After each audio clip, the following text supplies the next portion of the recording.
옛말에 무자식이 상팔자라는 말이 있습니다. 다 아시다시피 자식이 없는 게 도리어 걱정 없이 편하다는 말인데요. 요즘 시대가 어쩌면 그럴지도 모르겠습니다. 특히 한국에서는 더 심할 수도 있겠습니다. 가장 똑똑한 세대라는 요즘 20, 30대 젊은 세대들은 결혼도 안 하지만 결혼을 한다 해도 애를 낳지 않는 부부들도 많습니다. 대한민국에서는 자식이 태어나는 순간 아이 교육, 입시, 결혼, 손주들 육아부터 시작해서 사업 자금까지 만들어야 된다고 하는데요. 그래서 노인이 된 뒤에도 본인의 노후 준비를 충분히 하지 못해 계속해서 일을 해야 하는 부모들이 있고 자식의 뒷바라지를 하다가 자식이 만들어 놓은 빚을 떠안는 부모들이 늘어나고 있으며 자식의 빚을 갚기 위해 다시 직업 전선으로 뛰어드는 부모들도 늘어났습니다. 그나마 경제 능력이 있으면 다행입니다. 이러한 능력이 없는 부모들은 빚 갚을 길이 막막하기만 한데요. 오늘은 자식으로 인해 고통받는 부모들에 대한 두 가지 사연을 들려드리고 그에 대해 이야기해보려 합니다. 첫 번째는 자수성가하여 열심히 돈을 벌어 놓았는데 자식 농사에 실패하여 본인이 벌어놓은 돈을 날리게 된 사연이고, 두 번째는 딸이 손녀를 낳고 빚을 진 후 우울증으로 자살을 하여 그 빚을 대신 갚으며 손녀를 키워가는 부모의 사연입니다. 두 가지 사연을 말씀드리고 이러한 비참한 현실에 대한 생각을 이야기하겠습니다. 올해로 75세가 되신 김옥자 씨는 젊어서부터 과수원과 부동산업을 했는데 대한민국이 한창 성장할 시절 본인의 운과 노력이 합쳐져 땅값 개발로 엄청난 보상도 받고 많은 값을 받고 팔기도 하여 200억 원 이상 재산을 모았다고 합니다. 과거 김옥자 씨는 과수원 농사를 지으면서 동네에서 누가 땅을 판다고 하면 대출을 받아서라도 기필코 그 땅을 샀다고 합니다. 하지만 그동안 살았던 75년 동안 해외여행은 물론 국내 여행 한 번 제대로 못 가봤습니다. 남편은 땅 사놓고 15년 전에 돌아가시고 자녀는 3남매가 있습니다. 큰딸은 이혼하고 집에 와 있고 둘째 아들은 날마다 PC방 가서 죽치고 살고 막내 아들은 사업을 하는데 맨날 실패만 하여 어머니를 찾아와 돈을 타가기 일쑤였습니다. 성공하는 사업을 해야 하는데 사업 시작해서 좀 힘들면 고비를 넘기지 못하고 때려치고 다시 다른 것으로 시작하곤 하였습니다. 둘째 아들은 중고등학교 때 왕따로 따돌림을 받고 학교도 안 다니며 허구한 날 PC방에서 게임만 하며 살고 친구도 없이 지냈다고 하는데 김옥자 씨는 그런 아들을 크게 신경 써주지 못하고 오직 땅 사고 일하는 데에만 집중을 했다고 합니다. 김옥자 씨는 어렸을 때 너무 가난해서 굶는 것은 기본이고 종종 물로 배를 채우며 살았다고 합니다. 그래서 자기가 겪은 가난은 혼자로 끝내야 한다는 생각에 악착같이 땅을 사고 일을 하면서 돈을 불리고 애들에게는 더 이상 가난을 물려주지 않으려고 했는데 자식들이 저렇게 될지 누가 알았겠냐며 허탈해했다고 합니다. 큰딸은 이혼하고 와서 그 허전함을 채우기 위해 쇼핑을 위해 태어난 사람처럼 쇼핑 중독이 되었습니다. 사업하는 아들도 만약 어머님이 재산이 없어 그것이 마지막이라 생각하고 목숨 걸고 했더라면 몇 개 중 하나는 성공했을 것입니다. 둘째 아들은 결국 마약까지 손을 대서 교도소까지 가게 되었습니다. 김옥자 씨는 충격을 받았지만 한편으로는 이렇게까지 된 현실에 너무나 화가 났습니다. 결국 김옥자 씨는 자녀들과 상의도 없이 본인의 전 재산을 사회에 환원하였습니다. 그리고 더 이상 자녀들과 함께할 수 없기에 요양원으로 들어갔습니다. 처음에는 200억이나 되는 전 재산을 사회에 환원한 사실을 알고 자녀들이 찾아와 빌고 협박도 했다고 합니다. 김옥자 씨는 이렇게 될 것을 짐작하고 요양원으로 간 듯 하였고 한동안 자식들과 연락을 끊으며 지냈습니다. 김옥자 씨는 재산을 사회에 환원 후 한동안 종교를 믿으면서 울고 기도했다고 합니다. 자신과 남편은 과거 돈 벌 생각을 가장 많이 하면서 밥 먹을 때도 요즘 가정에서 이루어지는 밥상 교육이라든지 자녀들과 즐거운 소통은 잘하지 못하였다고 합니다. 둘째 아들은 중고등학교 때 왕따로 인해 학교도 제대로 못 가다 보니 학업 성적이 형편없었고 PC방에서만 살다시피 했고 그런 아들이 걱정이 되어 어르고 달래고 해보았지만 결국 시간이 해결해 줄 것이라 생각하며 열심히 돈을 벌었다고 합니다. 하지만 의욕도 없고 꿈도 없던 아들은 삶의 낙이 없으니 결국 마약 주사를 맞은 듯하다고 하였습니다.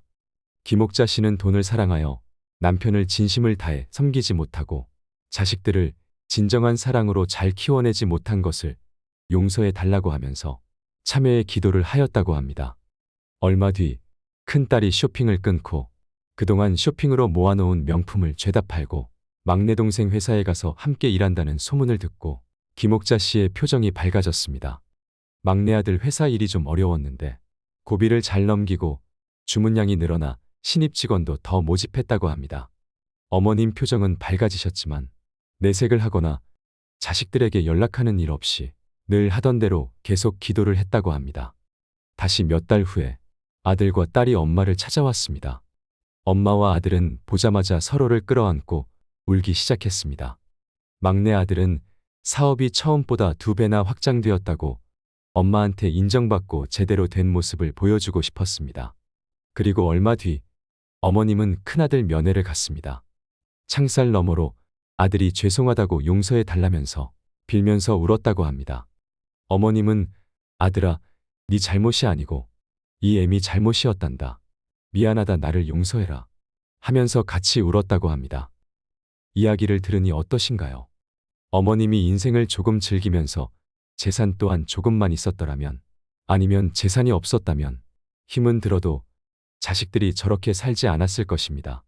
어머님은 그 재산을 모으느라고 소처럼 일만 하고 살았는데 자녀들은 부모의 재산을 탕진하면서 등골을 빼먹는 못난 자식들이 되었습니다.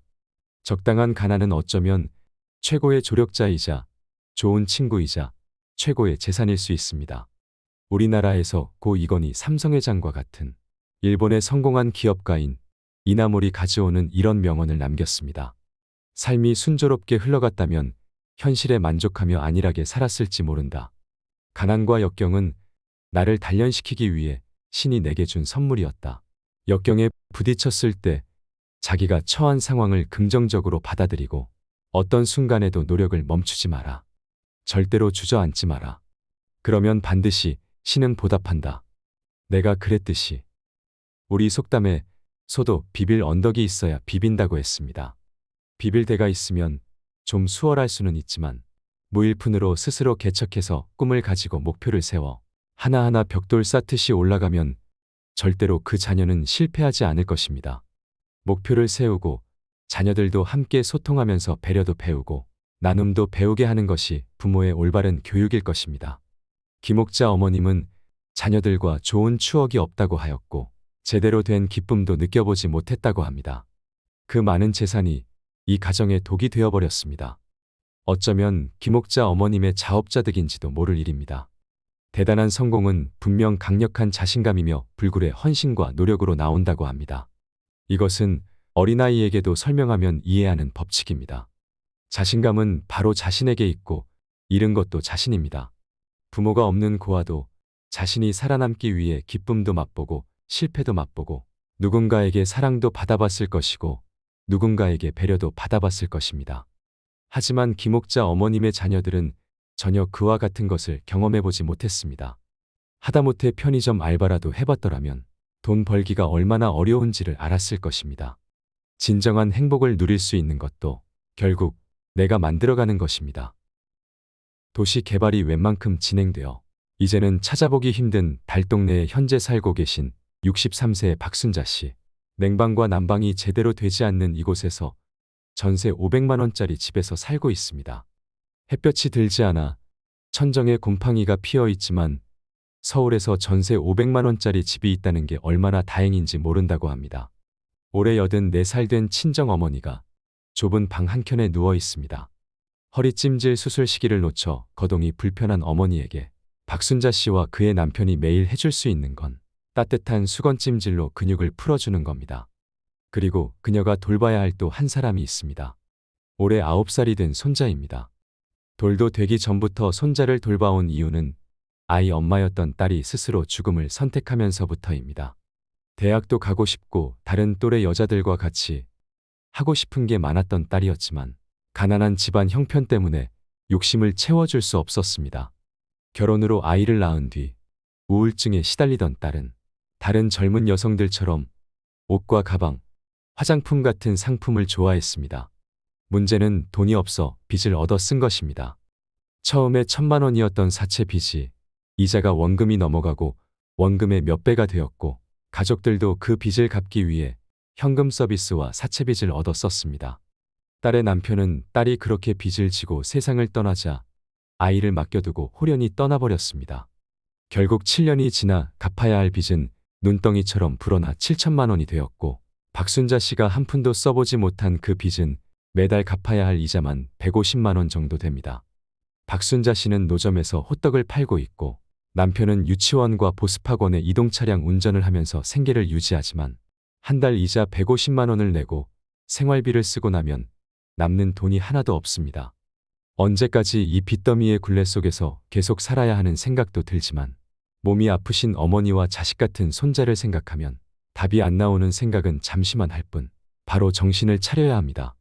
박순자 씨의 남편도 삶이 너무 힘들어 버틸 수 없을 것 같은 생각이 간혹 들다가도 몸은 불편하지만 아직 정신은 온전한 장모님이 친구처럼 다독여주고 철없는 손자와 열심히 일하는 아내를 보고 있노라면 다시금 마음을 다잡게 된다고 합니다. 남편이 출근하고 나면 박순자 씨는 한적한 골목에 포장마차를 마련합니다. 목 좋은 번화가나 아파트 단지 안으로 들어가면 장사가 더 잘 되겠지만 자릿세를 줄 형편이 되지 않습니다. 장사를 시작한 지 어느덧 10년째가 되어 혼자서 물건도 나르고 불도 피우다 보니 성한 옷이 없습니다. 그래도 오다 가다 만나는 손님들을 웃는 얼굴로 대하며 호떡을 구워서 팝니다. 그 웃는 얼굴을 보고 있노라면 뒤에 숨겨진 기구한 사연을 가진 사람이라고는 조금도 생각이 들지 않습니다. 밤까지 장사를 하며 호떡을 팔아도 빚을 갚기엔 한참 모자란 상황이지만 집에 혼자 누워있는 어머니와 학교에서 돌아올 손자를 위해 하루 5시간밖에 일을 할 수 없습니다. 박순자 씨는 딸이 세상을 떠날 당시 화장을 할까도 생각해 보았지만 먼 훗날 손자가 엄마를 보고 싶을 때 찾아올 수 있도록 손주를 위해 묘소를 만들고 비석을 세워놓았습니다. 주말이 되어 딸의 묘소에 방문하게 되었는데 이번에 찾아간 것은 2년 만에 간 것이라 그런지 그새 잡초가 많이 자라 있었고 말없이 눈물을 머금은 채 남편과 함께 잡초를 정리해 주었습니다. 1년에 한두 번은 올 수 있었지만 자꾸 딸의 묘소로 찾아오면 옛날 생각이 나고 슬퍼져 가슴이 아파서 자주 오기가 싫다고 합니다. 박순자 씨의 남편은 묘소 앞에서 10년이 지났어도 자꾸만 딸이 생각이 난다면서 내가 사업에 실패를 안 했으면 이런 일을 안 당하고 오래 살 수 있지 않았을까 하면서 가난한 부모 때문에 딸이 세상을 떠났다는 죄책감에 먼 산을 보면서 눈물을 훔칩니다. 자식을 가슴에 묻은 채 자리에서 일어서는 박순자 씨는 딸을 위해서라도 딸이 남긴 손자를 위해서라도 열심히 살아야지 어쩌겠냐면서 다시 마음을 다잡습니다. 자식 빚을 떠안는 부모는 IMF 위기 이후로 코로나 때부터 현재까지 급속히 늘고 있습니다.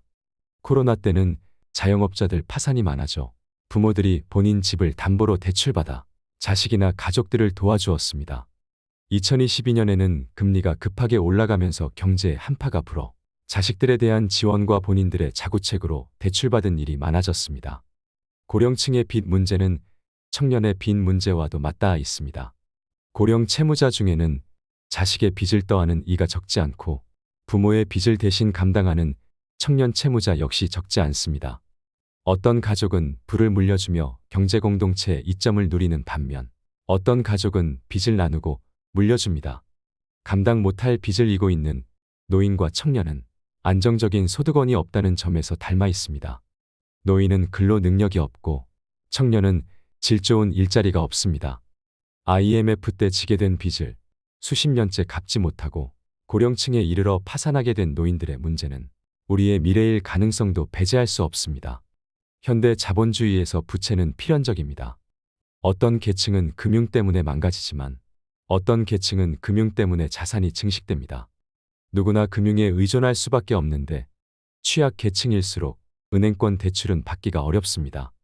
모두가 건강한 금융으로 부채를 조달하면 좋겠지만 그렇지 않은 경우가 더 많습니다. 고령층의 경우에는 노인들의 소득원이 불확실하기 때문에 불안정한 금융을 공급받으며 제1금융권도 적극적으로 이들을 배제합니다.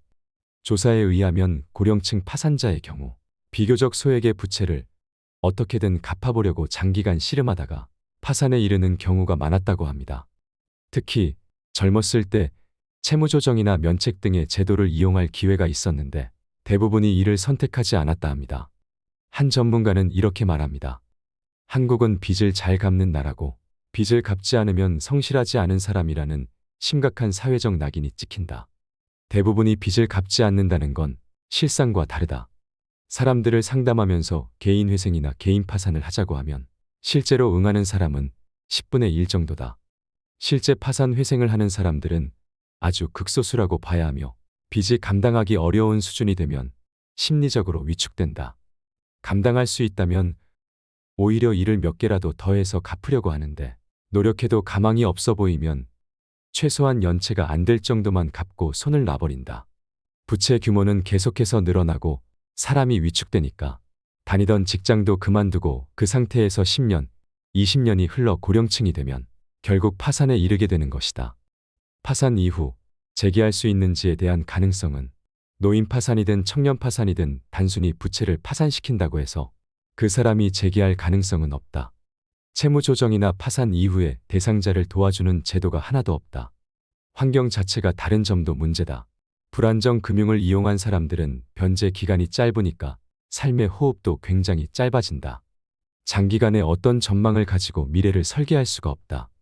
금융 압박에 묻지마 취업을 하는 등 삶의 진로나 계획에도 안 좋은 영향을 줄 수밖에 없다. 그렇다면 이런 구조적인 문제를 바로잡기 위해 정부는 어떤 조치를 취할 수 있을까요? 전문가는 이렇게 답변합니다. 가계부채 총량 줄이기와 사회안전망 확충이 동시에 일어나지 않으면 이 문제를 풀기 어렵다. 취약계층에게는 금융이 필요한 게 아니라 복지가 필요하다. 중산층이 부채를 통해 자산을 매입하는 등 시너지 효과를 내는 것은 안정적인 소득 공급원이 있기 때문이다. 취약계층에게는 국가가 안정적인 공급원 역할을 해줘야 한다. 사회적 부채라는 개념도 필요하다. 부채는 개인의 잘못만으로 발생하지 않고 국가가 본연의 책임을 회피해 발생하기도 한다. 코로나19로 인한 부채가 과연 누구의 책임에 의해 발생했는지 따져봐야 한다. 국가의 방역 실패가 원인이라면 개인들의 부채를 국가가 선제적으로 조정하는 방식도 생각해 볼 수 있는 문제인 것이다. 박순자 씨의 경우처럼 딸이 남겨준 빚을 부모가 제1금융권으로부터 빌려 갚았어도 이자가 원금을 뛰어넘는 일은 발생하지 않았을 것입니다. 아직까지도 원금도 아닌 이자만을 매달 갚으며 보이지 않는 앞길을 힘들게 갈 일도 없었을 것입니다. 자식 때문에 힘들어하는 우리나라 부모들의 경우 1차적으로 자식에 대해 너무 헌신하며 자립심을 키워주지 못하는 등 부모에게 책임이 있다 할 수 있겠지만 취약층의 경우 구조적인 문제도 함께 발생되는 것입니다. 오늘은 자식들에게 돈을 뜯기며 결국 200억을 사회에 환원한 사연과 자살한 딸의 빚을 떠안고 손자를 키우는 부모를 통해 냉혹한 노후의 현실을 다시 한번 들춰보는 시간을 가졌습니다. 이에 대해 여러분들의 생각도 댓글로 적어주시면 많은 도움이 될 것입니다. 여러분들의 행복한 노후를 응원합니다. 이상 노후의 철학이었습니다. 감사합니다.